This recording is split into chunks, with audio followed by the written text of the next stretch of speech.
खबर के साथ शुरुआत कर रहे हैं जिसमें राम मंदिर चढ़ावा चोरी मामलों में पुलिस को आरोपियों के पास से कई अहम सबूत मिले।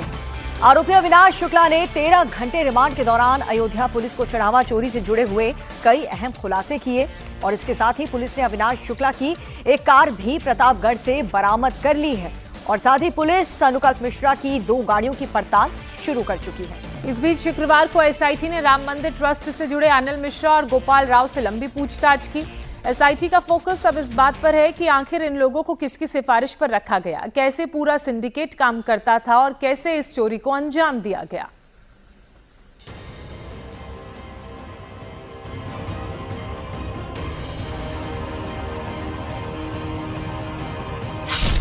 राम मंदिर में हुए महापाप की जांच जैसे जैसे आगे बढ़ रही है, चढ़ावा चोरों पर पुलिस और एसआईटी का शिकंजा कसता जा रहा है। एक तरफ जहां राम मंदिर के अंदर एसआईटी ट्रस्ट के पदाधिकारियों से पूछताछ कर रही है, तो दूसरी तरफ अयोध्या पुलिस की जांच भी फुल स्पीड में चल रही है। अविनाश को रिमांड में लेकर पुलिस की पूछताछ और मामले की पड़ताल में चढ़ावा चोरी में एक एक कर 3 कारों का कनेक्शन सामने आया है। शुक्रवार को 13 घंटे की पुलिस रिमांड के दौरान आरोपी अविनाश शुक्ला की निशानदेही पर पुलिस ने एक ब्रेजा कार बरामद की, यूपी 42AP 6054। ये कार अविनाश के प्रतापगढ़ वाले घर से बरामद की गई है। आरोप है कि इस कार का इस्तेमाल चोरी की रकम को ट्रांसफर करने के लिए किया जाता था। ये कार अविनाश शुक्ला के भाई अभिषेक के नाम पर रजिस्टर्ड है। सूत्रों की माने तो अविनाश शुक्ला ने ये सेकेंड हैंड ब्रेजा कार चढ़ावा चोरी के पैसों से खरीदी थी। राम मंदिर दान चोरी मामले में अविनाश शुक्ला की पुलिस ने रिमांड ली है और आज उससे रिकवरी की गई है। इस वक्त हम थाना राम जन्मभूमि में मौजूद हैं और यही वो गाड़ी है जो अविनाश शुक्ला के भाई के नाम पर रजिस्टर्ड है। प्रतापगढ़ से पुलिस ने इसे अपने कब्जे में लिया है। फिलहाल पुलिस ने नंबर प्लेट को यहां से हटा दिया है, लेकिन जैसे ही आप आगे बढ़ेंगे तो आपको दिखाई देगा कि यहाँ गाड़ी के अंदर नंबर प्लेट सीट पर रखी हुई है। गाड़ी का नंबर है यूपी 42AP 6054। ये वो ब्रिजा है जो प्रतापगढ़ से यहाँ लाई गई है। अविनाश शुक्ला के साथ जो पूछताछ हुई उसके बाद आपको बता दें कि ये गाड़ी अविनाश शुक्ला के भाई जो कि अयोध्या में प्राइमरी टीचर हैं, उनके नाम पर रजिस्टर्ड है। आगे की नेम प्लेट अभी यहाँ लगी हुई है जो पुलिस ने नहीं हटाई है। 2017 का मॉडल है, 8 साल पुरानी है और यहाँ फिलहाल इसे जब्त किया गया है। हालांकि एक प्राइमरी टीचर एक गाड़ी खरीद सकता है, लेकिन क्या इस गाड़ी को जब सेकेंड हैंड खरीदा गया तो पेमेंट कैश में हुई, किसको ली गई, कैसे ली गई, वो सब जानकारी जुटाई जा रही है और फिलहाल इस गाड़ी को जब्त कर यहाँ राम जन्मभूमि थाना में इसे जमा किया गया है। शुक्रवार को पुलिस रिमांड के दौरान पुलिस अविनाश को अयोध्या के अलग अलग इलाकों में लेकर गई। पहले अविनाश से पुलिस लाइन में पूछताछ की गई, इसके बाद कौशलपुरी योग सेंटर में लेकर गई। यहीं पर अविनाश शुक्ला रहता था। इसके बाद पुलिस उसे 14 कोसी परिक्रमा मार्ग लेकर गई। सूत्रों की माने तो यहीं पर चढ़ावा चोरी की रकम आपस में बांटते थे। वहीं अनुकल्प की गाड़ियों की भी जांच अयोध्या पुलिस कर रही है। अनुकल्प ने हाल ही में एक सफेद रंग की डिजायर गाड़ी खरीदी थी और जिसकी डिलीवरी लेने की फोटो उसने सोशल मीडिया पर डाली थी। सूत्रों की माने तो अनुकल्प ने एक स्कॉर्पियो गाड़ी भी बुक की थी, लेकिन गाड़ी की डिलीवरी लेने से पहले ही चढ़ावा चोरों की चोरी पकड़ी गई और अनुकल्प मिश्रा जेल पहुंच गया। चढ़ावा चोरी के मामले में एसआईटी चढ़ावा चोरी की कड़ी से कड़ी जोड़ रही है। ट्रस्ट के जिम्मेदारों से पूछताछ कर रही है। एसआईटी के रडार पर चंपत राय से लेकर अनिल मिश्रा और गोपाल राय तक है। एसआईटी सभी से एक एक कर पूछताछ कर रही है। शुक्रवार को एक बार फिर ट्रस्ट के मेंबर अनिल मिश्रा और गोपाल राव से एसआईटी ने लंबी पूछताछ की। अनिल मिश्रा और गोपाल राव दोनों सुबह एसआईटी के सामने पेश हुए। पहले अनिल मिश्रा से दोपहर 2 बजे तक पूछताछ की गई। इसके बाद गोपाल राव से सवाल जवाब हुए। सूत्रों की माने तो एसआईटी की सख्ती के बाद ट्रस्ट के सदस्य अब एक दूसरे पर चढ़ावा चोरी का ठीकरा फोड़ रहे हैं। गोपाल राव ने चढ़ावा चोरी के लिए टिन्नू यादव एंड गैंग को जिम्मेदार ठहराया है। एसआईटी अनिल मिश्रा से भी पूछताछ कर रही है, साथ ही गोपाल राव से भी पूछताछ करके गोपाल राव के स्टेटमेंट रिकॉर्ड किए जा रहे हैं।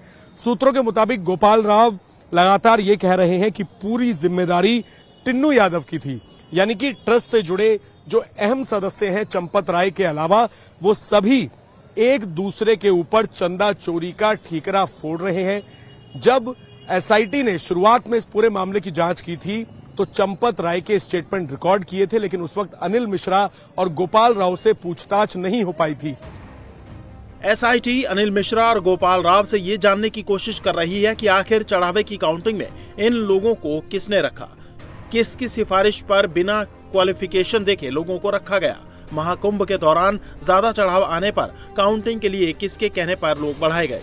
बैंक के जरिए आउटसोर्स कंपनी में करीब 20 लोग किसकी सिफारिश से रखवाए गए। एसआईटी अब इस बात का पता लगाने की भी कोशिश कर रही है कि आखिर कैसे पानी बेचने वाले मैकेनिक ड्राइवरों को बिना किसी एक्सपीरियंस के चढ़ावा गिनने का काम दे दिया गया। बताया जा रहा है कि चंपत राय ने रामलला मंदिर की जो भी पूरी जिम्मेदारी थी, खास तौर पर दान चंदा को लेकर, अंदर एंट्री को लेकर, सभी जिम्मेदारी डॉक्टर अनिल मिश्रा को दी हुई थी और अनिल मिश्रा के रिकमेंडेशन पर ही जितने आउटसोर्स कैशियर्स थे जिनकी गिरफ्तारी की गई है उन सबको यहां पर भर्ती किया गया था, जिनमें से कई लोग ऐसे हैं जिनका प्रोफाइल ना तो बैंकर का था ना ही अकाउंटेंट का उनका प्रोफाइल था, कोई मैकेनिक था, कोई पानी की बोतलें बेचने का काम किया करता था। तो आखिरकार उनको इतनी बड़ी जिम्मेदारी कैसे दे दी गई, इन्हीं तमाम सवालों के जवाब ढूंढने के लिए फिलहाल एसआईटी अनिल मिश्रा और गोपाल राव के स्टेटमेंट रिकॉर्ड कर रही है और जरूरत पड़ने पर चंपत राय से भी दोबारा पूछताछ की जा सकती है। सूत्रों की माने तो राम मंदिर के अंदर की पूरी जिम्मेदारी चंपत राय ने अनिल मिश्रा को दे रखी थी। एसआईटी अब इसकी भी जांच कर रही है कि राम मंदिर से जुड़े किन लोगों की संपत्ति हाल ही में कुछ सालों में तेजी से बढ़ी है। दान पात्र हैं, उसमें भी बहुत सारे लोग अपनी सोने की चेन, अंगूठी ये सब चढ़ाते हैं, सोने के सिक्के, चांदी के सिक्के। तो एसआईटी उस पर बात कर रही है कि जो दान पात्र में सोना चांदी आया, जेवर आया, सिक्के आए, उनके बारे में हम ऐसे पता करेंगे कि प्रॉपर्टी देखेंगे, जो मंदिर में जो ट्रस्ट के बड़े लोग हैं या जो सेवादार हैं उनकी संपत्ति क्या बहुत ज़्यादा इन दिनों में बढ़ गई, उनका अकाउंट बहुत ज़्यादा बढ़ गया, तो ये सारी चीज़ें उनसे अकाउंट के डिटेल्स मांगेंगे। लेकिन मन में सबके यही है कि ये जो 8 लोग, जिनमें से बहुत सारे ऐसे थे जो आउटसोर्स कर्मचारी थे, जो सिर्फ पैसा गिनने का काम करते थे, क्या सिर्फ वही जिम्मेदार थे? तो जो बड़े जिम्मेदार हैं उनके खिलाफ जब तक एक्शन नहीं होगा, जितनी हमारी बात हुई है श्रद्धालुओं से, तो शायद वो जो भरोसा है वो वापस आने में काफ़ी ज़्यादा टाइम लगेगा। बड़ों पे एक्शन होगा तब ज़रूर श्रद्धालुओं को ऐसा लगेगा कि हाँ, जिसने गलती की, जिसने बेईमानी की, जिसने भगवान का जो चढ़ावा था उसको खाया, उसके खिलाफ कार्रवाई हो गई। तो यानी न्याय हमें मिला कि जो हमने चढ़ावा चढ़ाया था वो किसी और के जेब में गया, लेकिन उसको पकड़ लिया गया। सूत्रों की माने तो आज पुलिस गिरफ्तार आरोपियों में से किसी और आरोपी की पुलिस कस्टडी की मांग कर सकती है। बताया जा रहा है कि पुलिस कस्टडी के दौरान अविनाश शुक्ला ने चढ़ावा चोरी से जुड़े अहम राज खोले हैं, जिससे चोरी के इस पूरे सिंडिकेट से पर्दा उठ जाएगा। तो अयोध्या राम मंदिर में चढ़ावा चोरी के मामले में जांच लगातार जारी है और जांच में नए खुलासे हो रहे हैं, एक से बढ़कर एक खुलासे हो रहे हैं। अब जो अहम खुलासा हुआ है वो ये कि चढ़ावा चोरी के जरिए अयोध्या की मर्यादा को तार-तार करने की कोशिश की गई। टिन्नू यादव और उसके गैंग ने सोने चांदी की ज्वेलरी, वीवीआईपी दर्शन में बड़ा खेल किया है। चंपत राय के करीबी टिन्नू यादव पर सोने और चांदी की ज्वेलरी को रखने की जिम्मेदारी थी, लेकिन जिन भक्तों ने भगवान राम को ज्वेलरी चढ़ाई उन्हें ना तो रसीद दी गई ना ही उनकी ज्वेलरी। रामलला के पास जो ना ही वो ज्वेलरी जो है वो नजर आ रही है। भगवान राम में आस्था रखकर महंगी ज्वेलरी दान करने वाले श्रद्धालुओं ने जब ट्रस्ट के महासचिव चंपत राय से सवाल किया तो चंपत राय ने उन्हें अहंकार के साथ जवाब दिया।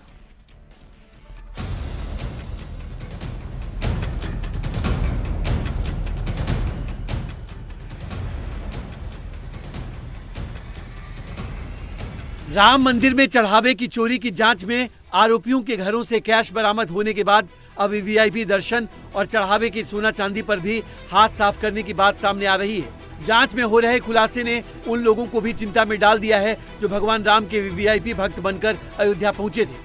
और जिनके ठहरने से लेकर दर्शन तक का इंतजाम ट्रस्ट ने किया था।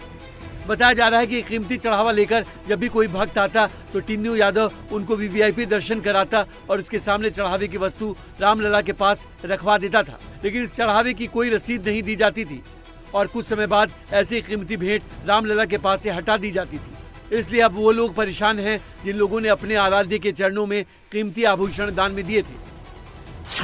पूर्व home secretary S Lakshmi Narayan ने 8 अप्रैल 2024 को सोने से मढ़ी रामचरितमानस भेंट की थी। लक्ष्मी नारायण ने सोने की रामचरितमानस अपने पूर्वजों के गहनों को गलाकर बनवाई थी। शुरुआत में तो उनकी सोने की रामचरितमानस रामलला के पास ही रखी थी, लेकिन बाद में उसे हटा दिया गया। जब एस लक्ष्मी नारायण अपने चढ़ावे के बारे में जानकारी लेने अयोध्या गए तो चंपत राय ने पहले तो उन्हें 9 घंटे तक इंतजार करवाया और फिर जब मिले तो चढ़ावे की जानकारी देने के बजाय अहंकार में बात की। कुछ दिन उधर रहने के बाद 3-4 महीने बाद जब उसकी रोज पूजा भी हो रही थी, मेरे को एक दिन बताया गया कि साहब वो नहीं दिख रहा है। तो उसके बाद सर मैं अयोध्या गया तो मेरे को 9 घंटे इंतजार करने के बाद माननीय चंपत राय जी ने मेरे को कहा कि मेरे पास तो कई लोगों के इस प्रकार आभूषण और कई प्रकार के चीज आ रहे हैं और मैं क्या इन्हीं सबका डिस्प्ले ही करते रहूंगा। तो मैंने कहा सर मैं फिर आपसे हाथ जोड़ूंगा, मैंने आपको इतने पत्र भी लिखे हैं जिसके भी आप जवाब नहीं देते। तो उन्होंने मेरे को कहा कि जो मैं चाहूंगा वही होगा, आप जाइए जिसको करना आप करिए। जांच में पता चला है कि राम मंदिर परिसर में ट्रस्ट के महासचिव चंपत राय, ट्रस्टी अनिल मिश्रा और गोपाल राव का ही मैनेजमेंट था। डॉक्टर अनिल मिश्रा की देखरेख में बैंकों में पैसा जमा होता था तो टिन्नू यादव पर सोने और चांदी की ज्वेलरी रखने की जिम्मेदारी थी। अयोध्या के रोकड़िया हनुमान मंदिर के महंत विनोद मिश्रा ने सोने चांदी के चढ़ावे में गबन की आशंका जताई है। उन्होंने बताया कि मुंबई के एक यजमान ने 29 अक्टूबर 2025 को रामलला को चांदी की चरण पादुकाएं और दूसरे आभूषण अर्पित किए थे। टिन्नू यादव ने उनको वीवीआईपी दर्शन कराया और उनसे चढ़ावा ले लिया, लेकिन जब रसीद मांगी गई तो टिन्नू यादव ने रसीद बाद में देने की बात कही। उसमें चरण पादुका था जिसमें 64 चिन्ह बने हुए थे और हार था। हाँ, उसमें जो है महीन कारीगरी की गई थी। 12 ज्योतिर्लिंगों का चित्र उकेरा गया था मंदिर सहित। उस समय मंदिर में भगवान जी के सामने टिन्नू यादव ने भेंट स्वीकार किया था और उसे थोड़ी देर के लिए राम जी के सामने रखा भी गया, धारण नहीं कराया गया। और हम लोगों ने कहा कि कोई एक रसीद दी जाए तो उन्होंने कहा कि अभी जांच पड़ताल के बाद कि ओरिजिनल चांदी है या क्या है, जांच के बाद हम कुछ रसीद आपको दे देंगे, आप तो हमारे बगल के हैं, आपको मिलेगा। पर बार बार टोकने पर आज तक न रसीद दी गई, न भगवान को धारण कराया गया। राम मंदिर में चढ़ावे चोरी के बीच भक्तों को रामलला के दर्शन कराने के नाम पर भी अवैध उगाही करने का सनसनीखेज मामला सामने आया है। जांच में पता चला है कि गोपाल राव के साथ मिलकर टिन्नू यादव राम भक्तों को वीवीआईपी दर्शन की गारंटी देता था और इसके बदले में मोटी रकम वसूली जाती थी। रामलला के दर्शन के नाम पर वसूली का धंधा होटल वालों के साथ मिलकर चलाया जा रहा था। चूंकि राम मंदिर में वीवीआईपी दर्शन के लिए रोजाना 300 पास जारी होते थे, इन पास के लिए मंदिर कमेटी तो कोई पैसा नहीं चार्ज करता था, लेकिन मंदिर कैंपस में मैनेजमेंट देखने वाला टिन्नू यादव जिसे चाहता था उसे पास जारी करवा देता था और इसके लिए मोटी रकम वसूलता था। टिन्नू यादव ने राम मंदिर के जरिए पैसा कमाने का एक भी मौका नहीं छोड़ा। बताया जा रहा है कि टिन्नू यादव और गोपाल राव ने कुछ होटल वालों के साथ कॉन्ट्रैक्ट कर रखा था। जो यात्री होटल में ठहरे थे उन्हें होटल की तरफ से 25,000 रुपये के स्पेशल पैकेज का ऑफर दिया जाता था। इस पैकेज में रामलला के वीवीआईपी दर्शन और मंदिर में आरती करवाना शामिल होता था। जो भक्त इतना पैसा देने के लिए तैयार हो जाते थे उनकी लिस्ट टिन्नू यादव के पास पहुंच जाती थी। टिन्नू इन लोगों को वीआईपी गेट से एंट्री का इंतजाम करता था, जबकि व्यवस्थापक गोपाल राव वीआईपी दर्शन की व्यवस्था करवाते थे। काम होने के बाद दोनों को अपना अपना कमीशन मिल जाता था। वैसे तो रामलला के वीआईपी दर्शन के लिए मुफ्त में ऑनलाइन बुकिंग होती थी, लेकिन ज्यादातर लोगों को इसकी जानकारी नहीं थी। इसका फायदा टिन्नू यादव और गोपाल राव ने उठाया। बताया जा रहा है कि रामनवमी, दीपावली और नए साल पर जब दर्शन के लिए भक्तों की भारी भीड़ आती थी तब गोपाल राव और टिन्नू यादव ने वीआईपी दर्शन के नाम पर काफी पैसे कमाए। लेकिन ये खुलासा होने के बाद राम मंदिर में वीवीआईपी दर्शन की व्यवस्था फिलहाल खत्म कर दी गई है। वहीं सूत्रों के हवाले से ये भी पता चला है कि राम मंदिर में व्हील चेयर चलाने वाले चालकों की भी संपत्ति में इजाफा हुआ है। जिसके बाद अब मंदिर कैंपस में व्हील चेयर चलाने वाले चालकों की भी जांच होगी।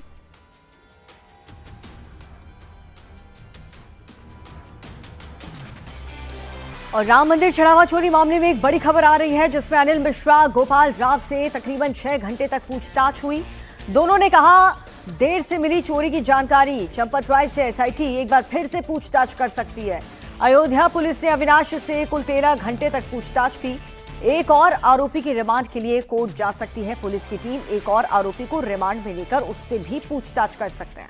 तो इस वक्त की बड़ी खबर, बड़ी जानकारी लगातार हम आपको दे रहे हैं। दूसरे राउंड की एसआईटी ने पूछताछ शुरू कर दी है। पहली बार चंपत राय से पूछताछ हुई थी, लेकिन दूसरे राउंड की पूछताछ में अनिल मिश्रा और गोपाल राव भी शामिल हैं और इनसे करीब कल 6 घंटे पूछताछ हुई। इनसे सवालों के जवाब लिए गए। इनसे ये जानने की कोशिश की गई कि राम मंदिर में जो चंदा चोरी का पूरा प्रोसेस चल रहा था, जो पूरा कांड चल रहा था, क्या उसकी जानकारी इन्हें थी, और अगर थी तो पहले कंप्लेंट क्यों नहीं की। राम मंदिर चढ़ावा चोरी मामले की जांच कर रही एसआईटी और पुलिस को कई अहम सबूत मिले हैं। पुलिस को कई आरोपियों के बैंक अकाउंट से जुड़ी जानकारियां मिली हैं और ये बेहद अहम है। आरोपियों की सैलरी 17 से 20 हजार रुपए महीना थी, लेकिन आरोपियों ने अपने अकाउंट से अपनी सैलरी को विड्रॉ ही नहीं करवाया, निकलवाया ही नहीं। सूत्र तो ये भी कह रहे हैं कि ये सभी आरोपी चढ़ावा चोरी की रकम से ही अपने खर्च चला रहे थे। पुलिस को आरोपियों के मोबाइल से कई अहम सुराग भी मिले हैं। आरोपियों के मोबाइल से चोरी की रकम बंटवारे की चैट्स मिली हैं। राम मंदिर परिसर में राम मंदिर ट्रस्ट के महासचिव चंपत राय, डॉक्टर अनिल मिश्रा और गोपाल राव का पूरी तरह से कंट्रोल था। मंदिर व्यवस्थाओं का चंपत राय, अनिल मिश्रा और गोपाल राव संचालन करते थे। अनिल मिश्रा की देखरेख में बैंक में पैसा जमा किए जाते थे, जबकि टिन्नू यादव पर सोने और चांदी की ज्वेलरी को रखने की बड़ी जिम्मेदारी थी। और इन सब के बीच राम मंदिर में व्हील चेयर चलाने वालों को लेकर के भी कई बड़े खुलासे हो रहे हैं। सूत्र ये बता रहे हैं कि राम मंदिर में जो व्हील चेयर चलाने वाले लड़के थे, चालक थे, उनने भी अपनी संपत्ति में इजाफा किया है। व्हील चेयर ड्राइवर के पास कार, आय से अधिक संपत्ति होने की जानकारी का पता लगा है। इस खुलासे के बाद अब व्हील चेयर चलाने वाले चालकों की भी जांच की जाएगी। वहीं चढ़ावा चोरी के आरोपी रमाशंकर मिश्रा की बहन का कहना है कि चोरी बड़े लोगों ने की है, लेकिन छोटे लोगों को फंसाया जा रहा है। रमाशंकर 6 साल से राम मंदिर में काम कर रहे हैं, लेकिन आज तक उन पर कोई आरोप नहीं लगा। राम मंदिर में कब से काम करते थे? 6 साल हो गए हैं। अच्छा, इससे पहले आरोप नहीं लगे थे? नहीं, कभी नहीं। क्या लगता है कि रमाशंकर मिश्रा निर्दोष हैं या फिर उन्होंने ऐसा कुछ काम किया राम मंदिर में चोरी को लेकर के? नहीं किया तो नहीं है, लेकिन अब उनको आरोप लग रहा है तो निर्दोषी। अच्छा, छापेमारी के दौरान भी कुछ सामान चीजें बरामद हुई, पैसे वगैरह बरामद हुए थे? नहीं। तो सरकार से क्या मांग करते हैं?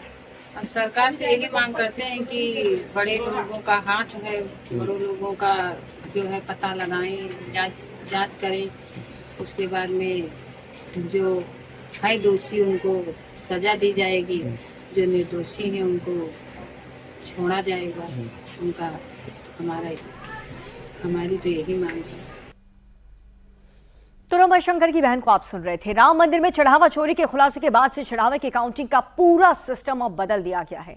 काउंटिंग सेंटर में सुरक्षा बढ़ा दी गई है।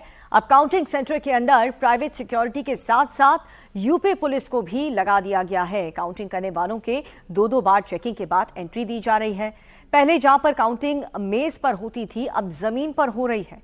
अब काउंटिंग सेंटर में मोबाइल फोन, घड़ी, कैमरा या फिर किसी भी तरह का गैजेट ले जाने पर भी पूरी तरह से बैन लगा दिया गया। इसके साथ ही काउंटिंग करने वालों के लिए ड्रेस कोड भी निर्धारित किया गया है। काउंटिंग के कर्मचारी डार्क ब्लू कलर के बिना जेब के पैंट शर्ट पहनकर काउंटिंग सेंटर के अंदर जाएंगे। जूते, चप्पल, मोजे सब बाहर उतारने पड़ेंगे। काउंटिंग सेंटर के अंदर एक्स्ट्रा सीसीटीवी लगाए गए हैं। हर एंगल से चढ़ावे की काउंटिंग की रिकॉर्डिंग होगी। अब सीसीटीवी फुटेज भी 45 दिन के बजाय 180 दिन तक सुरक्षित रखने के आदेश दिए गए हैं।